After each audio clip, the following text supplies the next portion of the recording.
आज fat grafting कर रहे हैं पेशेंट की हम। और पेशेंट हमारे पास बड़ी दूर से आए हैं, उनकी शादी है 2 महीने बाद। तो सिर्फ फैट ग्राफ्टिंग कर रहे हैं हम, लेंथनिंग का प्रोसीजर नहीं कर रहे हैं इसमें। बहुत अच्छे से फैट भी बहुत अच्छा है। उसका एक फ़ायदा ये हुआ कि जो पेनिस के ऊपर फैट है वो भी कम हो गया, वो भी देखने में तो पेनिस थोड़ा लंबा भी दिखने लगा। और अब हम फैट डाल रहे हैं इसका, बहुत अच्छा फैट निकला है। डिपेंड करता है 80 ml तक डाल सकते हैं हम फैट, क्योंकि 60 ml तो हम डाल चुके हैं और उसके बाद एक गर्थ आ रही है, लेकिन अभी और आराम से चला जाएगा।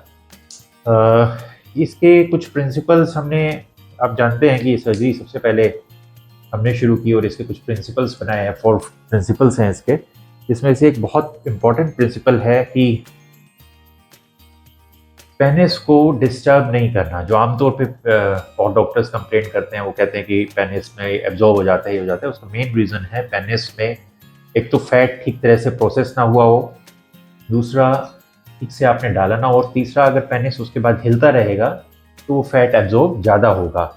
तो पेशेंट को ये जिम्मेवारी पेशेंट की होती है कि पेशेंट इसको ध्यान से रखे, ज़्यादा शुरू के 1 महीने में ज़्यादा ना हिलाए। जो और डॉक्टर्स को मैंने और देखा कि कंप्लेंट आ रही है उनको कि ठीक से नहीं होता, वो नहीं होता। और दूसरा इसको ये भी बड़ा इंपॉर्टेंट है कि किस प्लेन में डालना है फैट ग्राफ्टिंग को, कि आप किस प्लेन में डालेंगे, फेशिया के नीचे किधर जाएंगे, ये भी बहुत इंपॉर्टेंट है। क्योंकि अगर आप इसको बहुत सुपरफिशियल डाल देते हैं जस्ट स्किन के पास, तो ये फैट एब्जॉर्ब हो जाएगा। ये बेसिकली आपको कॉर्पोरा के जस्ट ऊपर डालना है, ताकि कॉर्पोरा में क्योंकि बहुत ब्लड सप्लाई होती है, तो वहाँ से इनको ब्लड वेसल्स जल्दी से जल्दी ब्लड वेसल्स इसके अंदर पियर्स कर जाए, मतलब फैट को ब्लड सप्लाई मिलने लगे, नई ब्लड वेसल जल्दी से बन जाए। इसलिए उस प्लेन में डालना ज़रूरी होता है, तो अच्छा रिजल्ट आता है।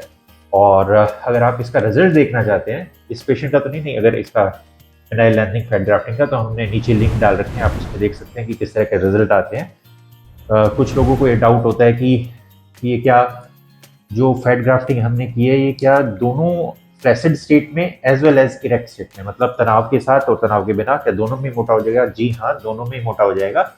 और जो लेंथनिंग भी होती है, वो पीछे सिलिकॉन डाल देते हैं, तो तनाव के बाद पेनिस घूम के जाने के बजाय सीधा जाता है, तो ज़्यादा लंबा होता है। तो ये दोनों में ही एक्ट करता है। कुछ एक वीडियो है और एक जगह लिखा हुआ है कि इरेक्ट स्टेट में लेंथनिंग नहीं होती, वो गलत है। हमने अभी वीडियो भी बनाया है, आप उसमें देखिए कितनी लेंथनिंग अचीव हो जाती है। हालांकि ये बात सही है कि जो हम टेबल पे गर्थ दिखाते हैं उससे कम हो जाती है, क्योंकि उसमें थोड़ा सलाइन होता है और दूसरा उसमें फैट एब्जॉर्ब होता है 30% तक, तो उससे हम थोड़ा एक्स्ट्रा फिल करते हैं 30%, और 1 महीने में जो रिजल्ट आता है वो लाइफ टाइम होता है। That's it. Thank you.